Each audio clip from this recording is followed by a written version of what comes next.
പരസ്യമായി അവഹേളിക്കുന്ന തരത്തിലുള്ള പ്രവർത്തനങ്ങളിൽ തുടരെ ഏർപ്പെട്ട് കാണുമ്പോൾ ആത്മാർത്ഥതയുള്ള ദീനീ പ്രവർത്തകർക്ക് പ്രതികരിക്കാതിരിക്കാൻ കഴിയില്ല. അതുകൊണ്ടാ ഞങ്ങൾ സാന്ദർഭികമായി അതുകൂടി പ്രചരിപ്പിച്ചത്, അതുകൂടി ഞങ്ങൾ പറഞ്ഞത്. അത് നിലവിളക്ക് ഖബറിങ്ങൽ കത്തിക്കലാണെങ്കിലും ശരിയല്ല.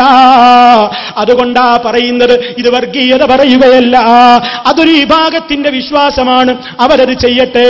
അതേ അവസരത്തിൽ ആ നിലക്കുള്ള ഒരാചാരം മുസ്ലിമീങ്ങളുടെ സമ്പ്രദായത്തിലില്ല.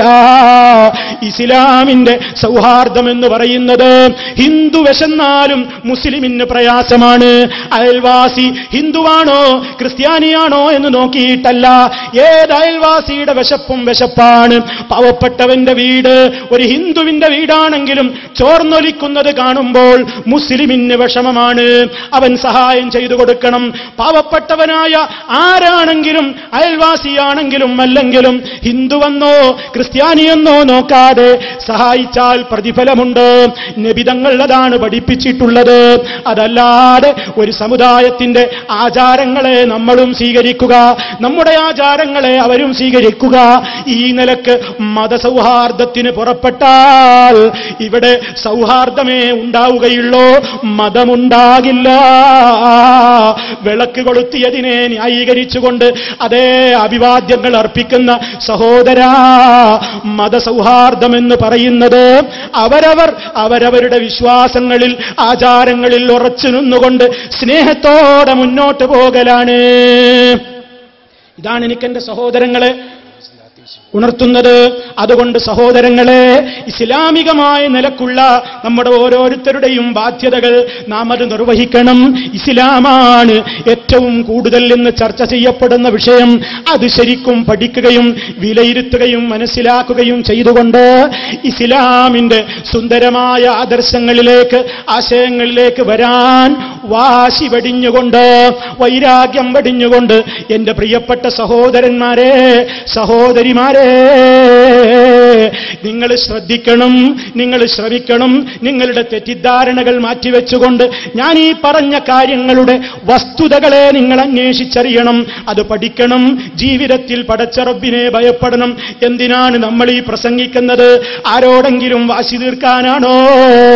കുഴപ്പമുണ്ടാക്കാനാണോ? അല്ല അല്ല, എനിക്കും നിങ്ങൾക്കും പോയി കിടക്കാനുള്ള, പോയി നിന്ന് മറുപടി പറയാനുള്ള ഒരു ദിവസമുണ്ട്. واتقوا يوما ترجعون فيه إلى الله ثم توفى كل نفس ما كسبت وهم لا يظلمون. ഓ ജനങ്ങളെ, നിങ്ങൾ സൂക്ഷിക്കണേ. യൗമൻ, ഒരു ദിവസത്തെ നിങ്ങൾ ഭയപ്പെടണേ. ആ ദിവസമേതാണ്? തുർജഊന ഫീഹി ഇലല്ലാഹ്, പടച്ച റബ്ബിന്റെ കോടതിയിലേക്ക് നമുക്ക് മടങ്ങണം. ഈ പ്രസംഗിക്കുന്ന സാധുവായ എനിക്കും റബ്ബിനെ കാണണം. ഇവിടെ ശാന്തമായി ഇരിക്കുന്നവർക്കും കാണണം, ബഹളം കൂട്ടുന്നവർക്കും മരിച്ചു പോകണം. എല്ലാവർക്കും അല്ലാഹുവിന്റെ കോടതിയിലെത്തണം. പടച്ച റബ്ബ് നമ്മളോട് ചോദിക്കുമ്പോൾ നിങ്ങളുടെ വിശ്വാസം നിങ്ങളെന്തേ ശരിയാക്കാഞ്ഞത്? അലം യഅ്തികും നദീർ, നിങ്ങൾക്ക് മുന്നറിയിപ്പുകാരി വന്നിരുന്നില്ലേ എന്ന് ചോദിക്കുമ്പോൾ അതിനെതിരെ ശരിയായ നിലക്കുള്ള മറുപടി പറയാൻ ഏത് നിലക്കാണ് പ്രിയമുള്ളവരെ നമുക്ക് സാധിക്കുക? ഇത് ശരിക്കും നമ്മൾ മനസ്സിലാക്കണം. ആ ഒരു പ്രത്യേകമായ അവസ്ഥ നമ്മുടെ മനസ്സിലുണ്ടാകണമെന്ന് ഓർമ്മപ്പെടുത്തിക്കൊണ്ട് ഞാൻ അവസാനിപ്പിക്കുകയാണ്. അല്ലാഹു റബ്ബുൽ ആലമീൻ നമ്മെ കാത്തുരക്ഷിക്കുമാറാകട്ടെ. എല്ലാവർക്കും നന്ദി രേഖപ്പെടുത്തുന്നു. സർവശക്തൻ നമ്മെ അനുഗ്രഹിക്കുമാറാകട്ടെ. اللهم ربنا تقبل منا إنك أنت السميع العليم.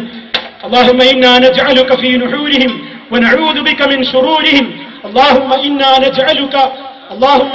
نجعلك في نحورهم ونعوذ بك من شرورهم. اللهم ربنا تقبل منا إنك أنت السميع العليم وتب علينا إنك أنت التواب الرحيم واغفر لنا إنك أنت الغفور الرحيم. اللهم توفنا مسلمين والحقنا بالصالحين والحمد لله رب العالمين. والسلام عليكم ورحمة الله وبركاته.